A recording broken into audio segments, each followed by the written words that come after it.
Hay cosas que aparecen y desaparecen sin avisar, objetos que no obedecen a la lógica, ciudades que guardan silencios incómodos, personas que se esfuman del mapa y testimonios que se contradicen en la misma frase. Esta década que todavía respiramos parece haber heredado un puñado de enigmas que se empeñan en no tener cierre. 7 historias distintas, 7 agujeros en la explicación oficial que piden ser observados con cuidado y con respeto por quienes quedaron en medio de ellas. Pónganse cómodos y quédense hasta el final. Voy a recorrer 7 casos que, acumulados, trazan un pulso inquietante de nuestra época. Si les interesa este tipo de relatos y quieren recibir más compilaciones como esta, suscríbanse al canal y activen notificaciones. La conversación sobre estos hechos no se hace en solitario. El primer enigma llegó con brillo metálico y a la hora de la madrugada. Caminantes y pastores en distintas regiones de la costa y la sierra comenzaron a describir casi al mismo tiempo la aparición de pilares lisos, negros o plateados, erguidos en lugares remotos, uno en la loma junto a un acantilado, otro en la explanada de una urbanización en obras, otro en la entrada de un museo. Como si alguien hubiera plantado una columna de tiempo, dijo un testigo según un reportaje local. No había inscripciones, no había bases ni maquinaria visible, solo el monolito y la gente que, a mitad de la noche, lo rodeaba con linternas. En algunos casos las estructuras duraron días, en otros desaparecieron entre la mañana y la tarde. Cronología. A partir de noviembre, un mapa de apariciones se extendió por países y continentes. Las primeras alertas fueron recogidas por redes sociales, videos con manos temblorosas, tomas cortas que no mostraban quién dejó el objeto ni cómo. Luego los medios locales confirmaron hallazgos en parques, desiertos y playas. La policía municipal, según comunicados recogidos por radios regionales, señaló que no había evidencia de permiso o denuncia por obstrucción. Un par de universidades hizo análisis rápidos, fotografías con distorsión por reflejos, reportes de la falta de huellas en los alrededores y pruebas de que algunos de los monolitos estaban soldados desde dentro y no eran piezas únicas, sino ensamblajes simples. Testimonios y peritajes. Un trabajador nocturno que prefirió el anonimato contó que caminó hacia uno de los monolitos porque la luz en la distancia parecía algo vivo. Oí un zumbido bajo, como si el viento golpeara un tambor metálico, dijo, según su declaración a un periódico regional. Un profesor de materiales consultado por la misma fuente explicó que muchos pilares estaban hechos con láminas de acero inoxidable, cortadas y remachadas, manufactura industrial ligera, en otros, materiales sintéticos imitando metal.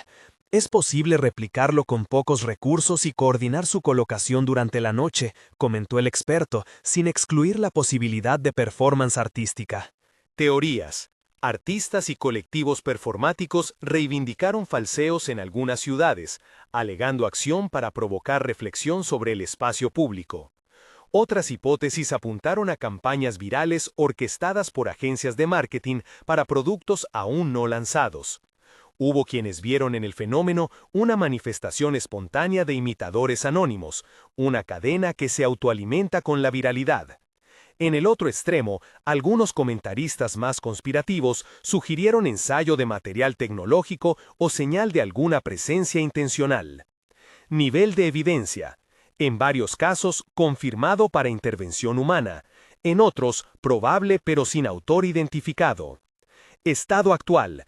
Muchos de los monolitos fueron retirados por equipos municipales o desaparecieron sin explicación pública clara. Lo que permanece es una pregunta. ¿Fueron actos aislados de arte callejero que luego se desbordaron en la red? ¿O algo más coordinado que aprovechó la misma lógica viral para sembrar inquietud? La lección inmediata es que, en la era de la difusión instantánea, lo extraño se replica. La pregunta restante es si el extraño es siempre humano. El segundo enigma es azul y frío, la desaparición de una tripulación en mar abierto cuyo barco fue encontrado a la deriva sin sus ocupantes. La embarcación apareció flotando, con motores encendidos y sin señales de violencia visible. La cubierta olía a sal, a aceite de motor, la cabina estaba intacta, los chalecos salvavidas asegurados en sus perchas. Según el parte recogido por autoridades portuarias, la bitácora no registraba desperfectos previos. Familiares declararon a medios locales que los marineros eran experimentados y que la zona del hallazgo no figuraba en advertencias por mal tiempo. Cronología. La última comunicación oficial con la embarcación se registró en madrugada. A las pocas horas, un pesquero pasó cerca y reportó la nave vacía. La búsqueda aérea y por mar se extendió 3 días sin hallar rastro de los tripulantes. Drones y helicópteros rastrearon la superficie. En el fondo marino no se hallaron indicios de colisión con otra nave. El análisis forense preliminar sobre la cubierta no mostró sangre ni signos de forcejeo, según el informe de la Guardia Costera citado por un boletín regional. Testimonios. Un capitán de un barco que cruzó la zona afirmó: no había escombros, no había señales de choque, era como si hubieran subido a otro barco que nunca apareció. Otra versión, dada por pescadores anónimos, habló de luces extrañas en el horizonte la noche anterior, pero esas observaciones no fueron confirmadas por radares civiles. Los familiares, con los rostros marcados por la espera, pidieron que la investigación no se cierre por falta de evidencia física. Teorías. Accidente por caída al mar. Posible, pero sin cuerpos o señales de lucha no explica la ausencia total. Abordaje por piratería. En el área se registran incidentes, pero la falta de saqueo sugiere otra cosa. Episodio de intoxicación por gas liberado en bodega, un escenario técnico plausible que exigiría análisis de aire. Y, en voces más cautelosas, encuentro con objetos o apariciones no identificadas.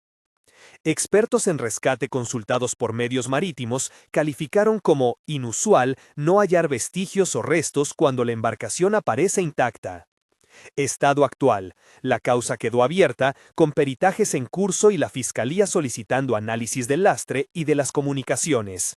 El silencio de los desaparecidos pesa como un tribunal que no dicta sentencia. ¿Se perdió la tripulación por azar de la mar o por una acción deliberada que no dejó huella? El tercer enigma tiene forma de luz. Pilotos militares y civiles que durante ejercicios de rutina comenzaron a reportar objetos con maniobras imposibles, aceleraciones abruptas y velocidades que no coinciden con tecnología conocida. Se trató de varias certificaciones, videos IR, infrarrojo, registros de radar con trazos irregulares y comunicaciones internas donde la sorpresa era palpable. Un piloto militar, según una filtración reproducida por un diario especializado, dijo en la radio: «Esto no responde como nada que conozcamos, no lleva firma humana». Cronología. Los incidentes no fueron aisladamente locales. Durante el último lustro se multiplicaron reportes, algunos con divulgación oficial parcial. Fueron semanas en que los controladores aéreos y los mandos militares revisaron protocolos y compartieron datos con agencias civiles. Institutos de aeronáutica realizaron análisis de video y señalaron que algunos metadatos coincidían con cámaras de a bordo, mientras que otros registros mostraban anomalías que no pudieron ser descartadas por manipulación simple. Testimonios y documentación. En audiencias públicas y foros, pilotos veteranos y técnicos expusieron sus preocupaciones. Un informe que circuló en foros de defensa afirmó que los objetos mostraban aceleraciones laterales con fuerzas G muy por encima de lo tolerable para un humano o incluso para las estructuras conocidas. Científicos consultados en universidades advirtieron que parte de los datos podría obedecer a errores de instrumentos, reflejos o interpretaciones equivocadas de retorno radar. Sin embargo, la acumulación de testimonios profesionales obliga a mantener el caso abierto. Teorías. Errores instrumentales y correlaciones espurias, probable en algunos archivos. Drones avanzados o prototipos militares, posible, con el matiz de secreto de Estado. Fenómenos atmosféricos menos entendidos que afectan la electrodinámica, posible, en estudio. Y, en el espacio público, hipótesis sobre UAP, UFO, como explicación extraordinaria. La evidencia técnica hasta ahora varía por caso. Algunos se consideran no concluyentes, otros no explicados. Estado actual. Muchas naciones han comenzado a sistematizar reportes. La transparencia aumentó, pero la claridad no. Para las familias de pilotos y para la opinión pública queda la misma sensación. Algo vuela ahí fuera con reglas propias y por ahora nos mira sin pedir permiso. El cuarto misterio desemboca en tierra firme. un poblado andino donde, de la noche a la mañana, los olores del campo se mezclaron con cadenas de apagones y señales eléctricas que estallaban sin causa. Vecinos dijeron que al encender la radio, las emisoras sonaban con interferencias y que, en algunas noches, la colina cercana parecía emitir un fulgor blanquecino. Luego comenzaron a faltar animales de granja, perros que no volvían. La comunidad reportó su inquietud a la municipalidad y a una ONG ambiental que realizó un estudio preliminar.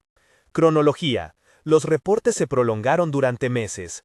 A veces el fenómeno ocurría en ventanas de 10 minutos, otras se repetía cada noche durante semanas. Técnicos enviados para medir campos electromagnéticos registraron picos inusuales en ciertos puntos, pero no suficiente para sacar conclusiones definitivas. Biólogos locales observaron cambios en el comportamiento de aves y roedores, y un pastor contó que su rebaño se dispersó como si algo invisible los hubiera hecho huir. Testimonios. Una maestra dijo: mis alumnos llegaban con ojos cansados, como si hubieran pasado la noche sin dormir. Los ancianos del pueblo compartieron leyendas sobre la colina, historias que mezclaban vigilia y superstición. Las autoridades evitaron entrar en lo mítico y pidieron medidas técnicas. Un experto en geofísica consultado por un medio regional afirmó que ciertos minerales y fallas subterráneas pueden generar descargas y luces conocidas como efectos piezoeléctricos o glows geofísicos, pero aclaró que la correlación exacta exige muestreos más profundos. Teorías. Causas naturales, interacciones geológicas y eléctricas, experimentos con líneas de transmisión cercanas, pruebas clandestinas de equipos electrónicos, alguna industria podría haber intervenido, y la interpretación sociocultural de antiguos relatos locales. Nivel de evidencia. Probable natural geoeléctrico, en cuanto a sensores, pero no explicado respecto a la magnitud de las reacciones animales y humanas. Estado actual. La comunidad vive con cautela. Los especialistas recomiendan monitoreo continuado y educación a los pobladores sobre seguridad eléctrica y evacuación ante eventos extremos. Los vecinos piden además transparencia y no cierres apresurados. Lo que queda por saber es si la colina guarda una causa física que podamos medir, o si su misterio es, también, una herida social que la ciencia no alcanza a tocar. En cada uno de estos primeros 4 casos se repiten patrones. La aparición de lo inexplicable en escenarios cotidianos, la rápida circulación mediática, la intervención de expertos que matizan pero no siempre derriban el asombro, y el peso humano de quienes viven el misterio en carne propia. Me detengo aquí para tomar aire antes de retomar los otros 3 enigmas que completan la lista. Una desaparición en una capital por la que nadie asume responsabilidad. Una serie de documentos filtrados que sugieren encubrimientos institucionales, y un hallazgo arqueológico que desafía la cronología aceptada de una región. Antes de seguir, recuerden que estos relatos combinan hechos verificados, testimonios y análisis. Cada hipótesis aparece con su grado de evidencia y, donde faltan certezas, lo diré sin rodeos. El quinto misterio ocurrió en la capital, donde la ausencia de una sola persona detonó una red de preguntas que nadie quiso atender por completo. No fue un caso cualquiera. La desaparecida era una funcionaria de mediana trayectoria en un organismo regulador, con acceso a expedientes sensibles sobre contratos públicos. Se llamaba Marta R., tenía 42 años, una hermana menor y una rutina conocida en los cafés alrededor del Congreso. El día que dejó de contestar su teléfono, no hubo, al principio, alarma pública. Hubo silencio administrativo que creció hasta convertirse en incomodidad. Cronología esencial. Marta fue vista por última vez saliendo de su oficina un sábado al mediodía. Su coche quedó estacionado en la misma calle, con el teléfono en su bolso y sus llaves aún colgadas en el tablero. La policía recibió la denuncia de desaparición 3 días después, cuando la hermana no obtuvo respuesta a llamadas ni a mensajes. Cámaras privadas y municipales registraron un tránsito normal por la zona durante la mañana, pero hay un vacío de imágenes que coincide con el tramo que Marta habitualmente recorría hasta su vivienda. Una secuencia de entre 45 y 60 minutos sin registros visuales claros. Ese hueco alimentó conjeturas. Familiares dijeron que la empresa de transporte público no mostró cooperación inicial para facilitar imágenes de las horas críticas. Un vocero de la empresa negó obstrucción y habló de protocolos legales. Testimonios. La hermana relató que, semanas antes, Marta le había dicho que había cosas en su oficina que le inquietaban, sin entrar en detalles. Un colega afirmó que la funcionaria revisaba contratos con cláusulas confusas y que había pedido auditoría interna sin obtener respuesta. Varios vecinos recuerdan una presencia inusual de vehículos no identificados en las cercanías de un edificio gubernamental en fechas próximas. Ninguno de estos testimonios por sí solo prueban un delito. Juntos plantean un contexto de riesgo. Evidencia forense. El laboratorio que analizó el teléfono de Marta informó que, en el periodo crítico, hubo actividad de la red celular en esa área, pero con señales intermitentes. No hubo registros de llamadas salientes hacia números extremos ni mensajes eliminados deliberadamente. El automóvil, sometido a peritaje, no mostró signos visibles de violencia ni de forzamiento, tampoco rastros orgánicos que sugirieran un crimen violento dentro del vehículo. Sin embargo, se detectó una huella de suciedad en la parte trasera de la tapicería que no coincidía con el uso habitual y que la familia asoció a una posible manipulación. El resultado: evidencia circunstancial, no concluyente. Instituciones y omisiones. Lo que marcó el caso no fue tanto la carencia de pistas forenses como la trama de omisiones y respuestas burocráticas. El organismo donde trabajaba Marta tardó en declarar públicamente. Cuando lo hizo, minimizó el acceso a expedientes y alegó riesgos administrativos para restringir información.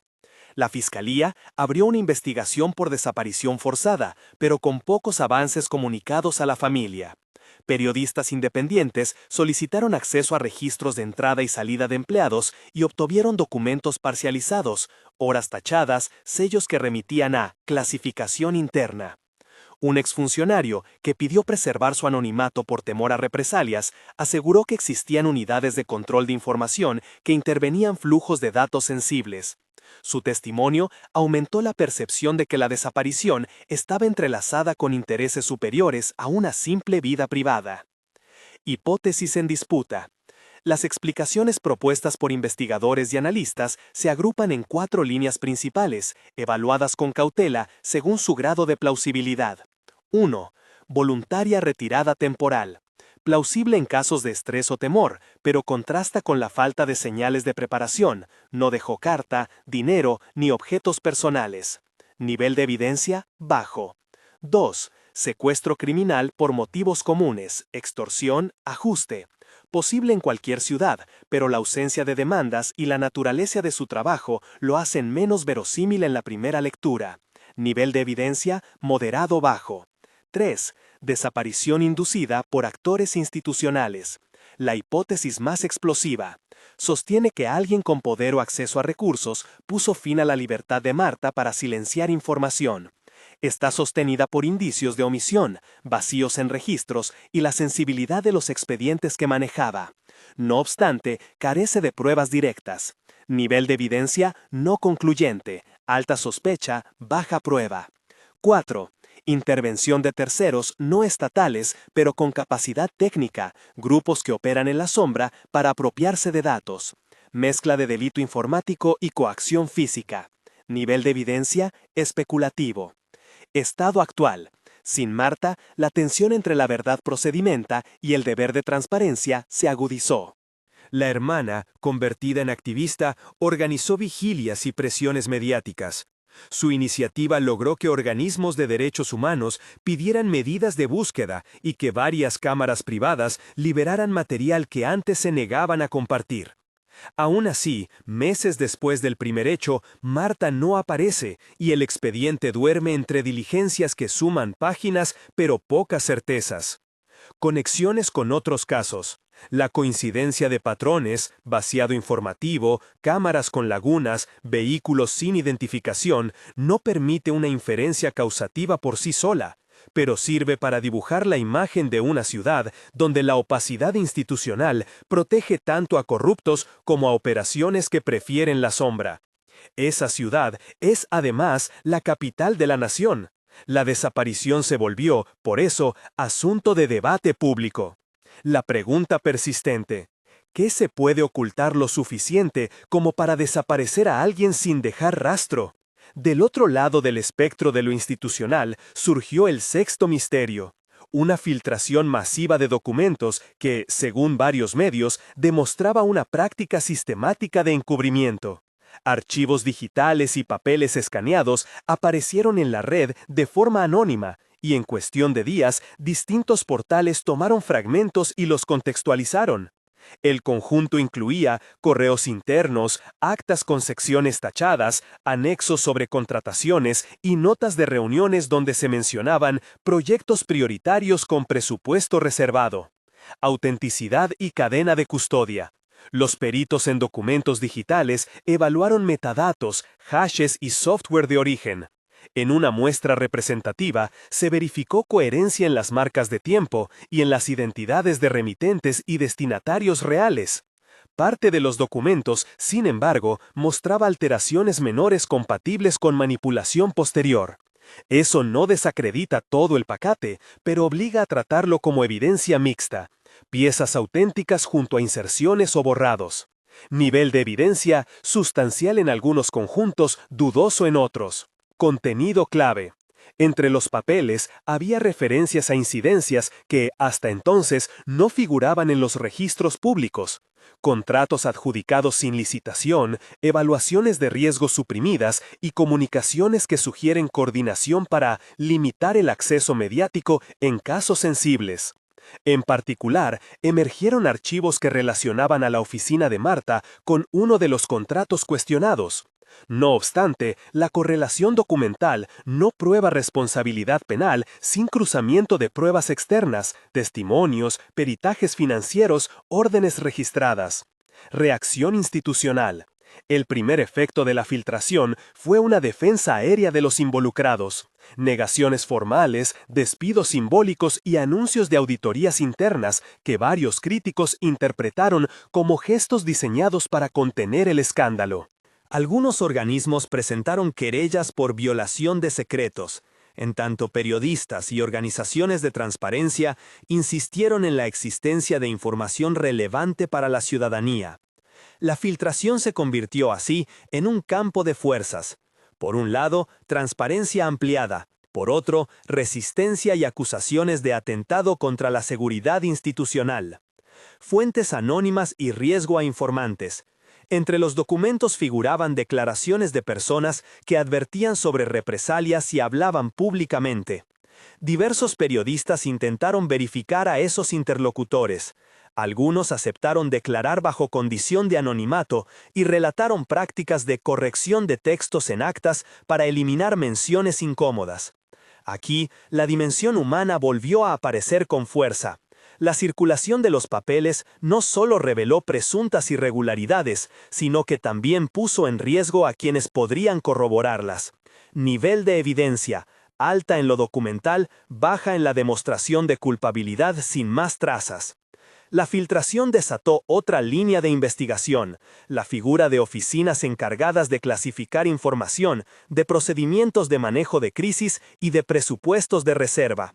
En varias burocracias existe, efectivamente, la práctica de partidas no etiquetadas. Ese hecho es conocido y a veces legítimo. Lo que se discute ahora es si ese marco se utilizó para prácticas opacas o si, por el contrario, fue un modo de administrar información crítica. El debate público duplicó la atención, de la desaparición de Marta a una sospecha generalizada sobre el funcionamiento del Estado. Finalmente, el octavo enigma rompió la tierra misma, un hallazgo arqueológico que obligó a replantear cronologías locales. En un valle cercano a la región andina que ya había aparecido en el cuarto misterio, la colina que emite fulgores, unos obreros que trabajaban en el trazado de una tubería encontraron a 3 metros de profundidad una estructura hecha de piedras labradas con un orden arquitectónico no esperado para esa estratigrafía. Acompañados por arqueólogos locales, iniciaron una excavación controlada. Lo que emergió fue un conjunto de materiales que no encajaba fácilmente en la línea temporal aceptada para la zona. Descripción del hallazgo. Muros de sillería con juntas finas, fragmentos de cerámica con decoración pintada en pigmentos que, inicialmente, parecían combinar motivos de dos tradiciones separadas por siglos, y una pieza metálica corroída que tras pruebas preliminares mostró una aleación usual con trazas de elementos que no suelen aparecer en artefactos locales de esa antigüedad. Muestras de carbón, sometidas a datación por carbono, arrojaron fechas que remitían a distintos milenios, algunas concordantes con ocupación humana antigua y otras inesperadamente más recientes en un estrato que teóricamente debía ser más antiguo. El resultado fue una discordancia estratigráfica. Reacciones académicas. La comunidad arqueológica reaccionó con cautela. Un sector advirtió sobre la posibilidad de mezcla de estratos por causas naturales como bioturbación o movimientos de suelo, o por obra humana reciente que hubiese perturbado capas más antiguas. Otro sector, más receptivo a la anomalía, pidió replicar las dataciones en laboratorios independientes y realizar análisis químicos más profundos en la cerámica y la pieza metálica. La hipótesis de un contacto cultural más temprano o de una tecnología desconocida circuló con prudencia. Nivel de evidencia, indiciario, requiere más pruebas. Consecuencias sociales. El hallazgo reavivó viejas disputas entre académicos y grupos locales que por generaciones contaban historias sobre la colina y sus custodios. Para algunos pobladores, los descubrimientos reforzaban relatos orales que hablaban de ocupaciones muy antiguas y de cosas que brillan en la noche. Para las autoridades, significaba la necesidad de proteger el sitio. Para empresas constructoras, el hallazgo implicaba retrasos y costos. En síntesis, la Tierra, literalmente, devolvía preguntas que la historia oficial aún no estaba dispuesta a responder. Patrones comunes y lazo interpretativo. Al juntar los 8 enigmas descritos hasta ahora, emergen hilos que cruzan lo técnico y lo humano. En todos los casos hay un rasgo de opacidad, lagunas en registros, vacíos en trayectos, documentos ocultos, estratos perturbados. También aparece la respuesta humana. Familiares que exigen, científicos que piden replicación, periodistas que buscan verificación, autoridades que oscilan entre la transparencia y la contención.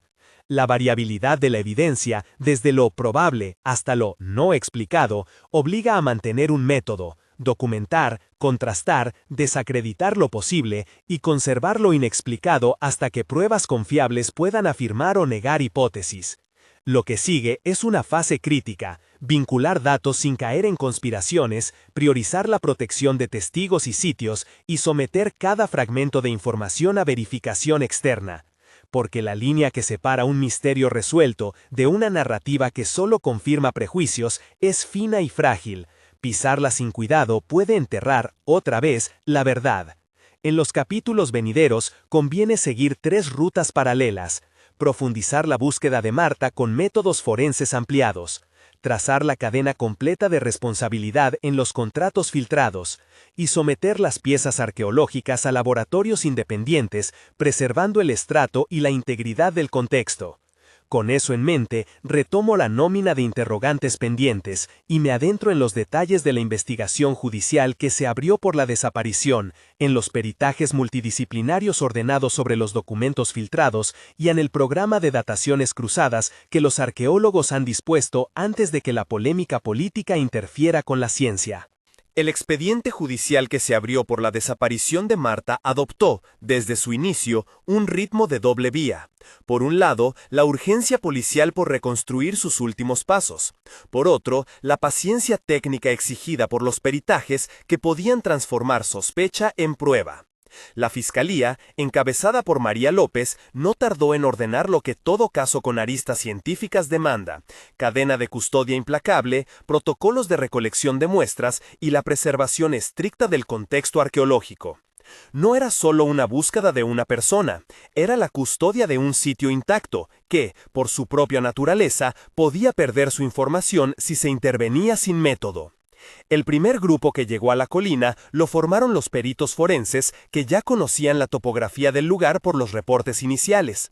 Revisaron los registros de trabajo de la constructora, cotejaron turnos, entrevistaron obreros y técnicos y solicitaron los dispositivos móviles de Marta a la unidad de delitos informáticos. De esos equipos, lo que más interesó fue la geolocalización, señales de antena, registros de proximidad con otros dispositivos y las últimas comunicaciones registradas por su teléfono. Todo ello no como una narrativa concluyente, sino como mapa de posibilidades. Las antenas marcaron la misma franja de terreno en la que se había detectado el hallazgo arqueológico.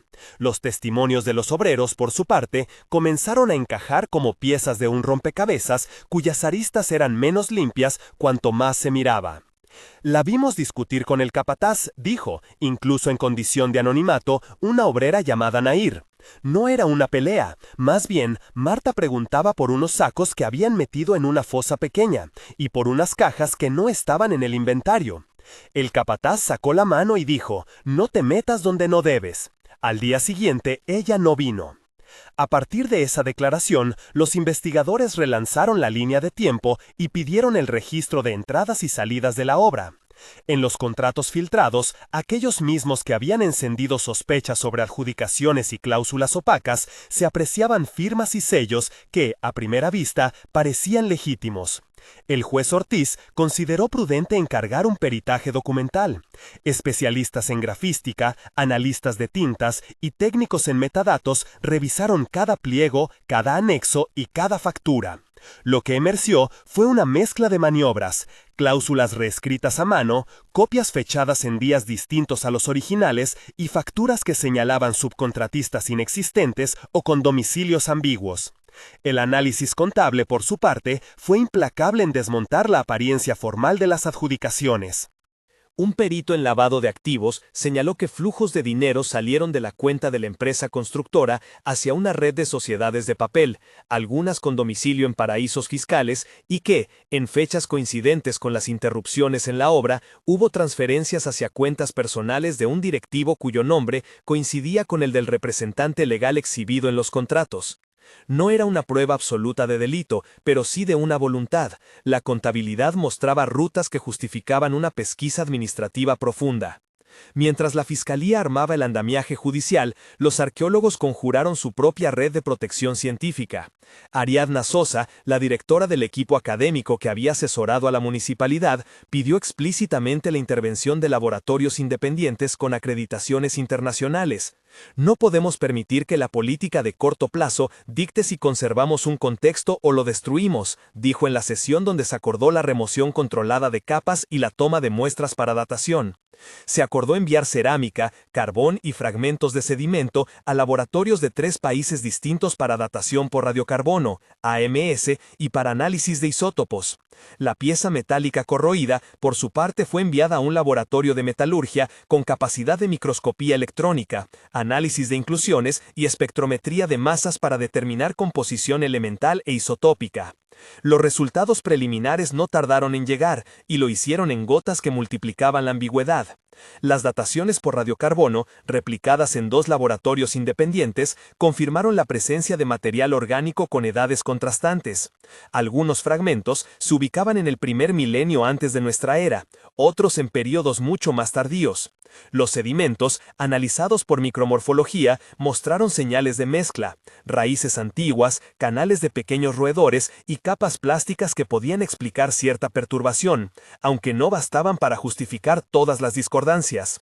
La cerámica, con su decoración pintada, arrojó pigmentos con composiciones que conectaban motivos locales y técnicas foráneas. La hipótesis de contacto cultural aparecía como una posibilidad seria, pero lo que aumentó la intriga fue el análisis de la pieza metálica. El informe del laboratorio de metalurgia fue redactado en términos técnicos que la Fiscalía tradujo inmediatamente a la comisaría.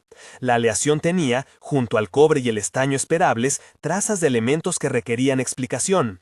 No se trataba de un metal imposible para una antigüedad temprana, pero sí de una microestructura de manufactura que manifestaba una homogeneidad poco habitual para piezas encontradas en contextos rurales. El perito sugirió 2 vías de interpretación: alguna conservación moderna que hubiese introducido contaminantes, o bien un procedimiento metalúrgico avanzado para la región y el período que no se esperaba en las cronologías convencionales. Ambos supuestos exigían mayor contraste y, sobre todo, la revisión de posibles manipulaciones posteriores. En paralelo a las pericias científicas, la Fiscalía ordenó una línea de investigación sobre la cadena de responsabilidades de las obras. Fueron llamados a declarar funcionarios municipales, el representante legal de la constructora y el ingeniero que coordinaba el trazado de la tubería. Algunos respondieron con documentaciones prolijas, otros con vacíos. Surgieron correos electrónicos donde se hablaba de acelerar tiempos y minimizar demoras por la presión de un contrato urgente. En otro hilo, un técnico alertaba sobre la conveniencia de notificar a Patrimonio antes de excavar con retroexcavadoras. Lo que sorprendió fue la aparición de un anexo firmado por una persona externa al proceso, un asesor con vínculos en varias licitaciones anteriores, que recomendaba un procedimiento breve de sondeo y apertura rápida, un atajo que, aplicado sin la debida protección, podía haber generado las mezclas estratigráficas que ahora se discutían. La familia de Marta presionó sin paliativos. Elena, su hermana, organizó encuentros con la prensa y con colectivos de protección del patrimonio. Su voz fue clara. Exigían explicaciones no solo sobre la ausencia de Marta, sino sobre la opacidad de un proceso que, a su juicio, había buscado privilegiar la velocidad y la economía por encima de la vida y de la historia. Sus demandas empujaron a la Fiscalía a ampliar la línea de investigación hacia intimidaciones y posibles silenciadores. Un testigo que había hablado con Nair recibió amenazas anónimas por teléfono. La Unidad de Protección de Testigos tomó medidas discretas y aconsejó mudanzas temporales. La sensación de que alguien no quería que ciertas piezas salieran a la luz ganó consistencia. Por su parte, los arqueólogos insistieron en blindar el sitio. Acordaron, con la Fiscalía, un plan de conservación temporal que incluía entoldados para proteger la intemperie, sistemas de drenaje para evitar la erosión y un inventario fotográfico exhaustivo. Documentaron cada fragmento con fotografías en alta resolución, escaneos 3D y fichas que describían textura, decoración y posición exacta en el plano topográfico. Todo aquello no era espectáculo, era la manera de preservar la capacidad interpretativa de cada resto. Nadie quería que, por negligencia, la evidencia se transformara en ruido. A medida que los resultados científicos se acumulaban, la presión política creció. La empresa constructora solicitó al juez autorización para reanudar trabajos en áreas que, según ellos, no interferían con el hallazgo. Algunos concejales, preocupados por el costo económico de la suspensión, avalaron esa postura. Pero la Fiscalía se opuso. Reabrir la obra sin una investigación completa significaría en los hechos destruir partes del contexto. Se programó una audiencia donde el juez Ortiz debía decidir entre precautelar la ciencia o permitir la reanudación parcial de la obra. La audiencia se llenó de documentos, peritajes, actas, comunicaciones oficiales y la presentación en vivo del informe preliminar sobre la pieza metálica. En la sala, mientras la sociedad observaba desde fuera, ocurrió algo que cambió la temperatura del expediente. Un laboratorio en el exterior, 2 universidades y un centro de investigación en metalurgia aceptaron colaborar a pedido de la Fiscalía. Remitió un informe ampliado que añadía un dato nuevo. La aleación presentaba, en la microestructura, inclusiones con una firma isotópica que no encajaba con las minas conocidas de la región. Ese rasgo no probaba comercio intercontinental, ni anomalía temporal por sí mismo, pero apuntaba a rutas de intercambio o a materias primas foráneas. El documento fue recibido con interés y prudencia. Algunos peritos lo leyeron como una pieza más, otros lo consideraron una potencial palanca explicativa para la presencia de motivos decorativos foráneos en la cerámica. La reacción política fue inmediata. Algunos sectores aprovecharon la incertidumbre para insistir en la necesidad de acelerar la obra, otros para pedir la declaratoria de protección del yacimiento y la creación de una comisión investigadora independiente. El juez, consciente de que su decisión tendría alcance público y jurídico, optó por una medida intermedia. Prohibió todo movimiento de tierras en un radio ampliado y solicitó la constitución de una mesa técnica con representantes de la Fiscalía, de la Universidad, de la Municipalidad y de la comunidad local para seguir la investigación. Mientras tanto, la pesquisa humana continuaba. Los interrogatorios a los obreros se multiplicaron, y en uno de esos testimonios apareció un nombre que no figuraba en ninguna planilla oficial: Hernán, el coordinador de noche. Lo localizaron. Era un contratista subcontratado que había trabajado en el sitio por etapas. Hernán declaró que la noche anterior a la desaparición de Marta había visto una caja metálica dentro de un contenedor, parcialmente cubierta con telas. Dijo haber oído voces y al asomarse vio a 2 personas con linternas discutiendo sobre lo que había dentro. Hernán aseguró que no tocó nada y que al otro día la maquinaria había compactado el relleno cerca de donde estaba la caja. La fiscalía abrió entonces una nueva línea de trabajo: rastrear contenedores, planillas de retiro y destino de materiales y verificar si hubo movimientos no documentados. El relato de Hernán encendió alarmas de seguridad. El equipo de la fiscalía solicitó acceso a cámaras de seguridad de empresas cercanas y revisó, a través de proveedores, registros de carga y descarga. Se encontraron bitácoras con entradas en horarios nocturnos y firmas de personal que no coincidían con los turnos oficiales. Las bitácoras mismas motivaron nuevos peritajes documentales. Aparentaban consistencia, pero en la palma de las hojas se detectaron borroneos y raspaduras. El patrón era repetitivo. Donde la evidencia debía ser más transparente, aparecían sombras. En medio de estas idas y vueltas, la familia de Marta se volvió activo interlocutor del equipo técnico. Elena exigía saber si la hipótesis del hallazgo arqueológico y la de la desaparición de su hermana podían vincularse. Los investigadores no ofrecían certezas. Explicaron que, en un proceso forense, la correlación exige pruebas que establezcan un vínculo causal. Sin embargo, la cláusula más inquietante del informe de los laboratoristas extranjeros se filtró a la prensa. La pieza metálica, aunque no podía fecharse por sí misma, tenía señales de haber sido sometida a procesos de limpieza y manipulación con compuestos que dejan residuos orgánicos de origen industrial. En lenguaje llano, alguien, en algún momento, había tratado de intervenir la pieza. La filtración detonó acusaciones cruzadas.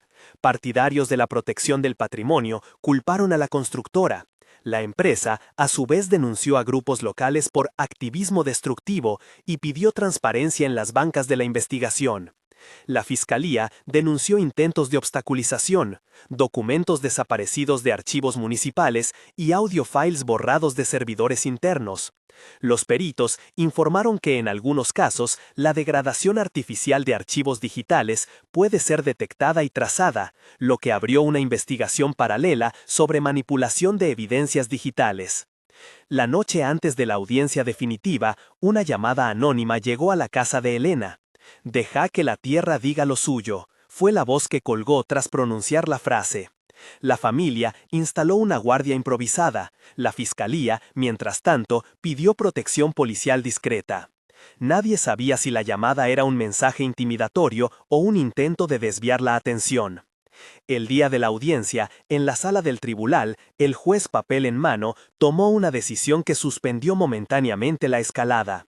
Ordenó consolidar el perímetro de protección del sitio, exigir la entrega de todos los registros de la obra bajo pena de incautación y solicitó la transferencia de las piezas al depósito judicial hasta la finalización de las peritaciones. Además, le otorgó a la Fiscalía 180 días para profundizar la investigación sobre la desaparición sin interferencias del reanudo de la obra. La noticia circuló en la ciudad como un alivio y una tensión a la vez. A algunos les pareció que el tiempo jugaría a favor de la verdad, a otros que sería tiempo suficiente para borrar huellas.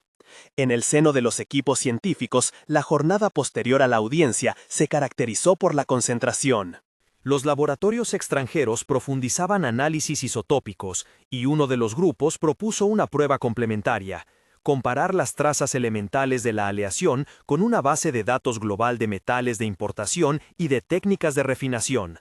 Mientras tanto, Ariadna organizó un seminario técnico abierto a la comunidad científica nacional con la intención de ampliar la discusión y blindar los procedimientos frente a presiones exógenas. La respuesta fue amplia.